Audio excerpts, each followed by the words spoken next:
wabarakatuh. Mari kita awali majelis yang berbahagia ini dengan membaca bismillah bersama-sama.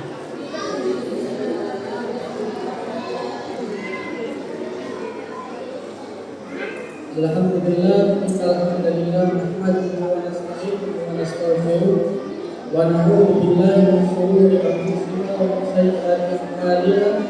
May yahdihillahu fala mudilla lahu wa may yudlil fala hadiya lahu. Asyhadu an la ilaha illallah wahdahu la syarika lahu wa asyhadu anna Muhammadan abduhu wa rasuluh alladzi la nabiyya wa la rasulahu ba'dahu. Bapak Ibu sekalian, rahmati Allah Subhanahu wa taala beserta para tamu undangan. Pertama, mari kita selalu panjatkan puja dan syukur kita kehadirat Allah Subhanahu wa taala. Dan sampai saat ini Allah Subhanahu wa taala masih banyak sekali memberikan kita karunia dan nikmat, sehingga kita bisa berkumpul dalam acara yang insyaallah Allah berkahi dan Allah berkati ini. Allahumma amin. Kemudian berikutnya salawat serta salam semoga selalu terlimpah curahkan kepada suri tauladan kita Rasulullah Muhammad sallallahu alaihi wasallam. Bapak Ibu sekalian, mohon Allah Subhanahu wa taala supaya kegiatan pada pagi hari ini di samping untuk pelepasan anak-anak kita, kemudian hiburan, insyaallah penampilan yang sangat lucu, supaya tetap ada nilai ibadah ada bersama-sama. Dan seperti ini kita sama-sama kita ilmu, saling nasihat menasihati dalam kebaikan sehari-hari. Itu sambil berproses saling membantu, jadi bisa disambung. Jadi silahkan hadir dan disediakan oleh Ustaz dan Ustaz. Bapak Ibu sekalian, rahmat Allah Subhanahu wa taala. Alhamdulillah pada kesempatan kali ini kita sebagai pelepasan anak-anak kelas 6. Anak-anak kelas 6 di sini sudah menjadi tugas berikutnya untuk orang tua untuk memberikan jenjang dan lembaga pendidikan yang terbaik untuk anak-anak semuanya. Nah, di sini saya akan sampaikan beberapa hal. Yang pertama, terkadang kita ini sering salah. Jadi kita menganggap, oh ini anak itu menurut saya tidak bisa di SMP favorit, tidak bisa disekolahkan di SMP plus dan lain sebagainya. Terus betul yang lain. Padahal di SMP saja tidak bisa, apalagi di pondok. Sekarang seperti ini Bapak sekalian. Di SMP diajarkan bahasa Inggris paling tidak perubahan kata berapa Ustaz bahwa di dalam bahasa Inggris 5 ya. Contoh go, pergi, ada go, going, gone, terus apa lagi? Ada 5. Sedangkan di pondok pesantren itu ilmu bahasa Arab saja cabangnya 18 ilmu. Jadi kita sering menganggap anak kita sebenarnya tidak bisa masuk SMP favorit. Akhirnya kita masukkan pondok. Padahal di pondok itu justru lebih berat. Kalau di SMP saja tidak mampu, apalagi di pondok pesantren.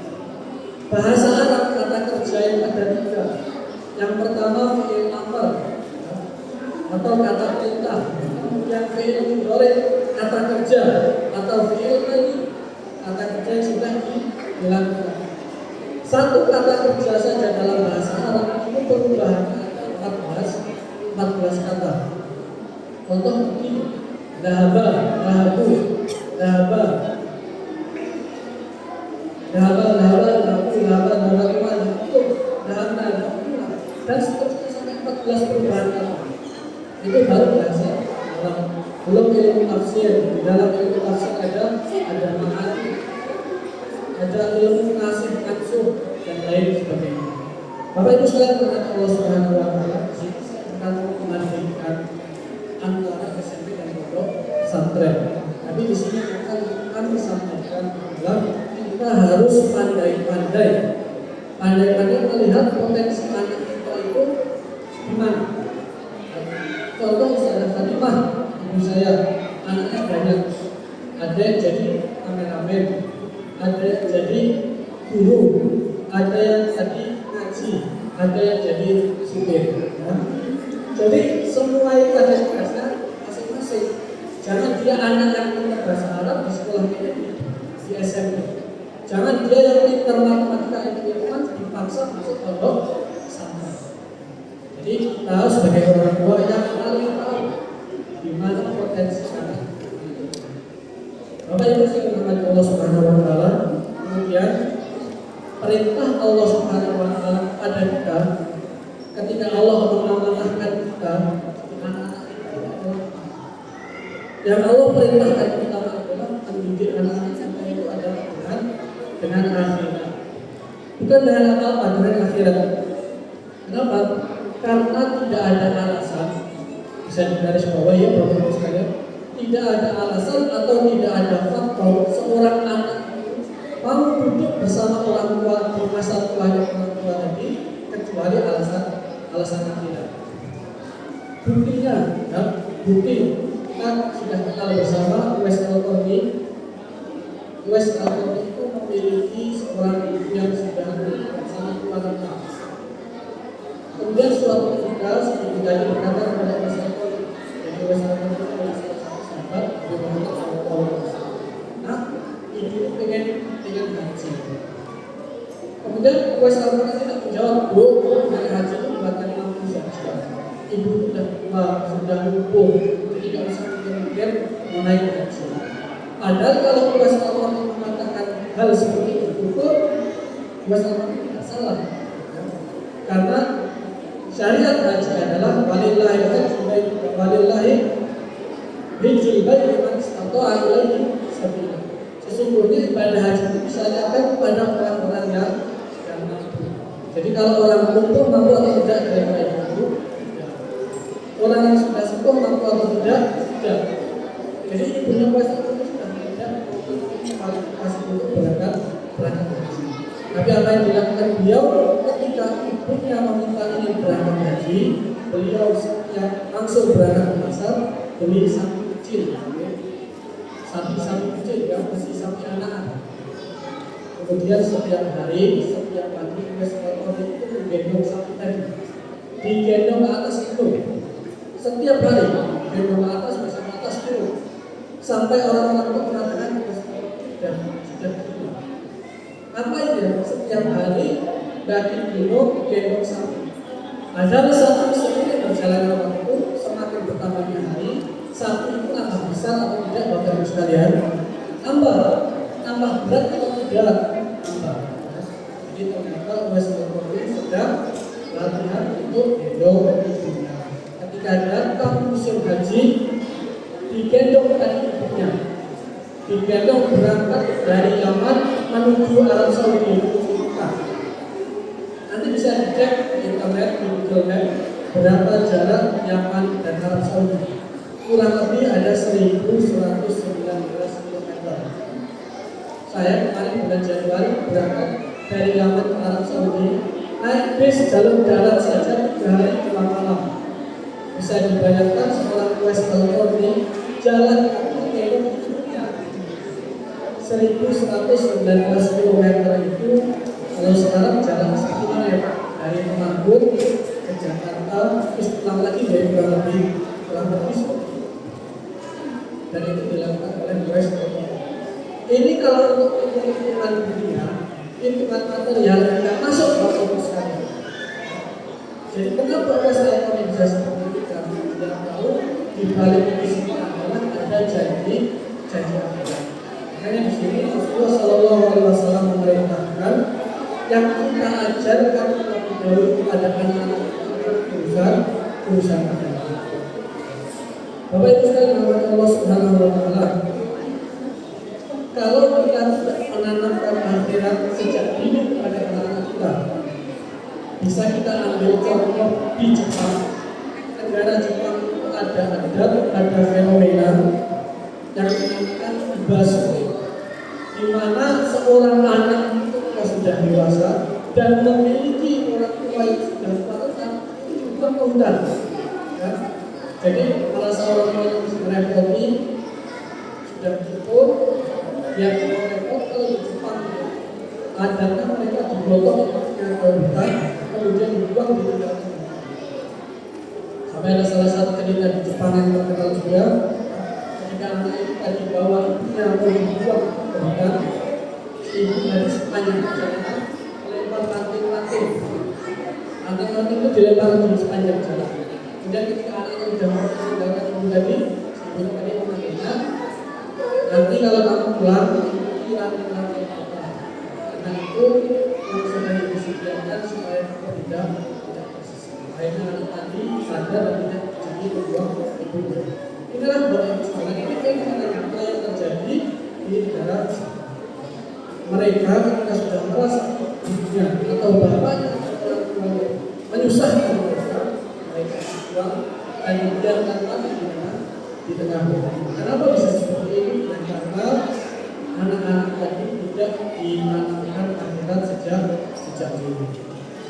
Kemarin Allah Subhanahu wa Ta'ala tadi yang sudah dibacakan oleh Anda juga bisa kembali tentang nasihat yang Luqman Hakim itu nasihat kepada anaknya saja sampai diabadikan dalam Al-Quran.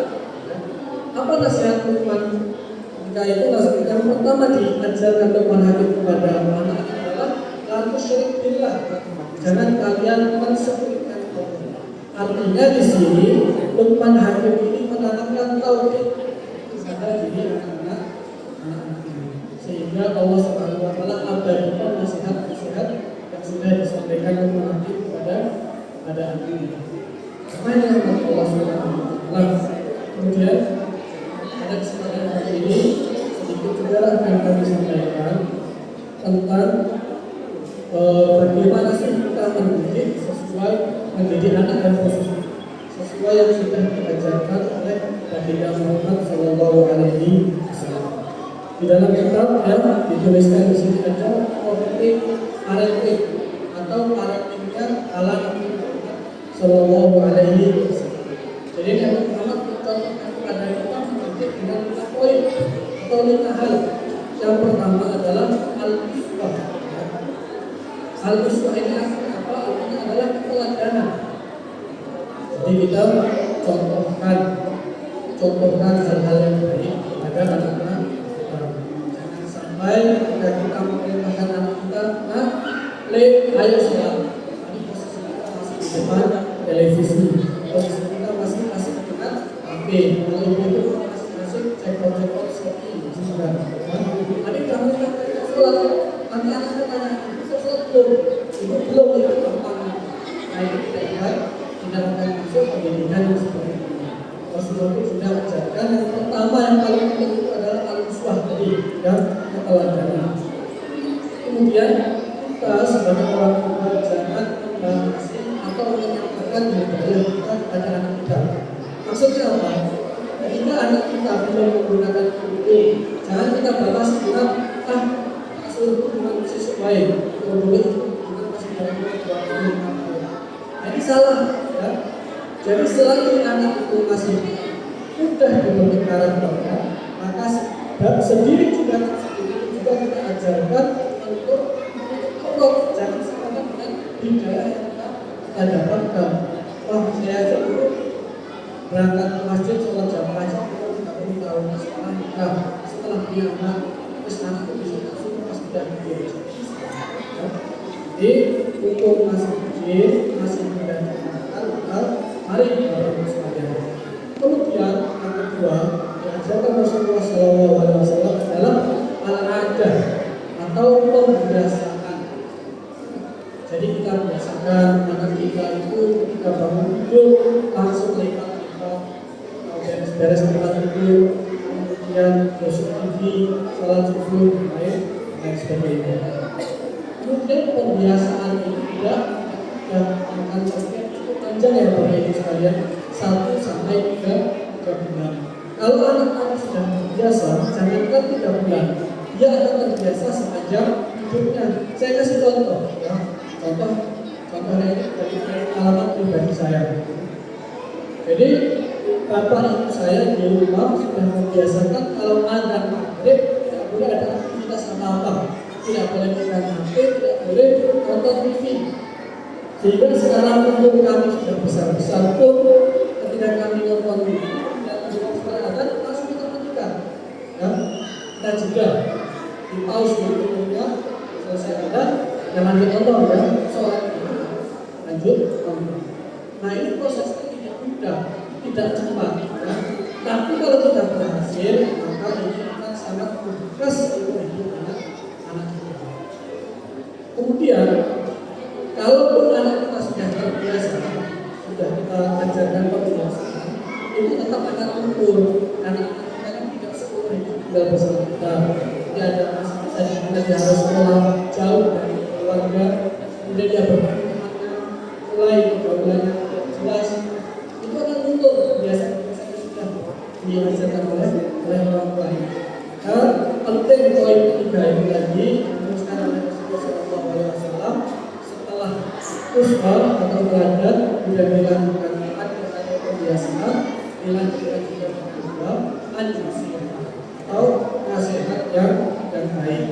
Dan Al-Quran Allah juga berfirman, "Ud'u ila sabili rabbikum bil hikmati wal mau'izatil hasanah." Serulah, nasihatlah kepada jalan Rabbu dengan cara yang baik dan lembut. Jadi nasihatnya jangan diperlukan, diajak diskusi, diajak pikir. Karena kalau kita terlalu otoriter, ya anak-anak sulit. Dan pertanyaan bagaimana kita cara menasihati yang baik? Itu tugas kita sebagai orang tua, banyak belajar, banyak membaca. Karena di sini saya yakin semuanya baru pertama kali jadi orang tua. Ada yang sebelumnya pernah jadi orang tua, belum. Saya yakin semuanya ini masih pertama kali, ya. Baru pertama kali jajal jadi orang. Jadi jangan pernah bosan belajar dan upgrade ini supaya kita bisa menasihati kita dengan baik. Apa itu sekalian? Dan yang keempat yang diajarkan Rasulullah SAW adalah al-mutaba'ah atau evaluasi.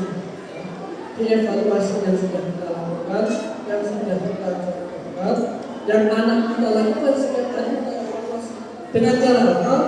Bisa kita mungkin cek tasnya, kita lihat apa aja barang-barang yang ada di dalamnya. Barangkali dia menemukan sesuatu, senjata api misalnya. Itu kan kita tugas sebagai orang tua adalah evaluasi.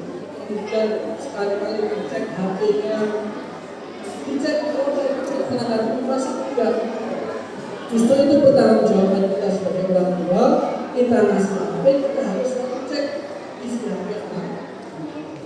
Kemudian yang keempat dan yang terakhir adalah al-uqubah atau hukuman, punishment. Dan yang kelima ini disyaratkan oleh Rasulullah SAW atau dibolehkan setelah 4 hal tadi dilaksanakan. Jadi jangan mentang-mentang Rasulullah mencontohkan 5 hal tadi kita laksanakan yang kelima, sedikit-sedikit kumpul. Dalam zaman sekarang beda nih Bapak Ibu, beda banget sama zaman saya dulu. Zaman saya dulu SD, zaman kecil masih banyak yang masih banyak itu. Kalau anak zaman sekarang generasi apa? Generasi alfa. Generasi alfa itu kalau pintar jawab, nek dikandani jawab. Misalkan kamu jangan seperti ini, pasti jawab kenapa kan? Kalau zaman saya dulu ketika ada usaha kita sekarang, udah kita laksanakan tanpa banyak tanya. Tapi kalau anak zaman sekarang bisa seperti ini, bisa seperti ini. Diajak ngomong, diajak diskusi, sehingga tantangan juga para pendidik bahwasanya sekarang sulit kita ini berperan sebagai pendidik, karena banyak anak itu nama kita hanya sebagai guru bukan pendidik. Bapak Ibu sekalian Allah Subhanahu wa taala al-uqubah, hukuman. Kita menghukum anak kita tidak dilarang di dalam syariat Islam. perintahkan anakmu laki-laki berangkat ke masjid salat umur 7 tahun. Kalau dia meninggalkan sholat 1 tahun, maka pulang. Jadi sini ulama menjelaskan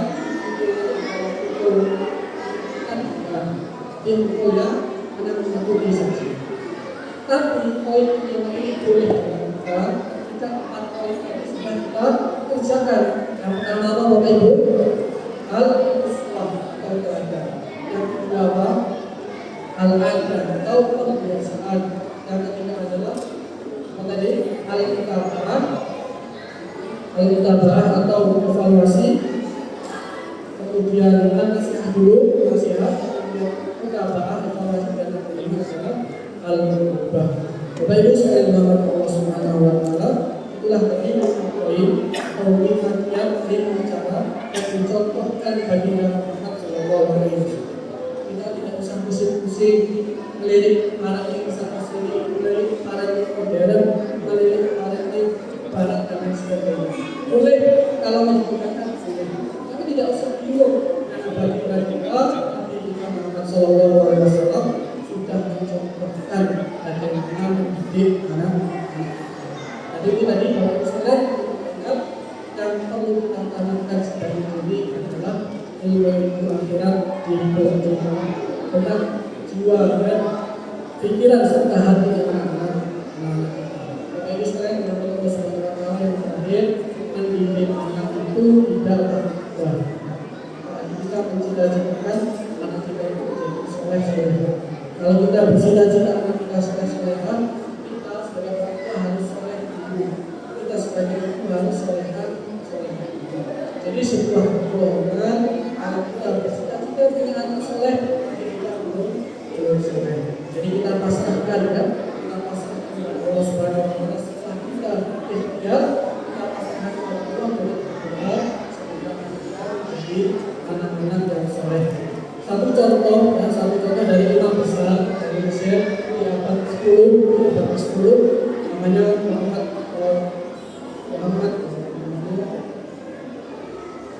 nama imamnya Abdul Wahab Asy'ari, ulama fikih, ulama tafsir.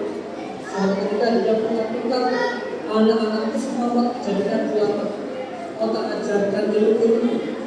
Kemudian ketika anak belajar tahu semua, anaknya ada yang mengaji sama bapak. Kemudian Imam Syafi'i sadar, ya Allah, hati mereka itu sesungguhnya bukan digunakan kalau ada digunakan. Maka gerakanlah hati mereka supaya bertakwa dan beriman kepada. Karena tidak lama kemudian anak-anaknya tadi datang sendiri dan ngaji pada bapaknya. Dan di akhir ayat semua anak beliau ada tempat semuanya menjadi ulama besar. Jadi jangan merasa kita yang sudah soleh, kalau masih bisa menjadi anak kita dengan sukses tidak. Semua harus kita pasrahkan kepada Allah Subhanahu wa taala. Doa ikhtiar yang sudah kita tempuh dan kita pasrahkan kepada Allah Subhanahu wa taala. Demikian Bapak Ibu sekalian yang Allah Subhanahu wa taala, sedikit nasihat untuk saya pribadi dan Bapak Ibu sekalian, juga dalam memudahkan setiap usaha kita dalam mendidik dan generasi yang berguna bermanfaat untuk agama dan bangsa ini. Kurang lebihnya mohon maaf dan dari Allah yang salah dari pribadi. Untuk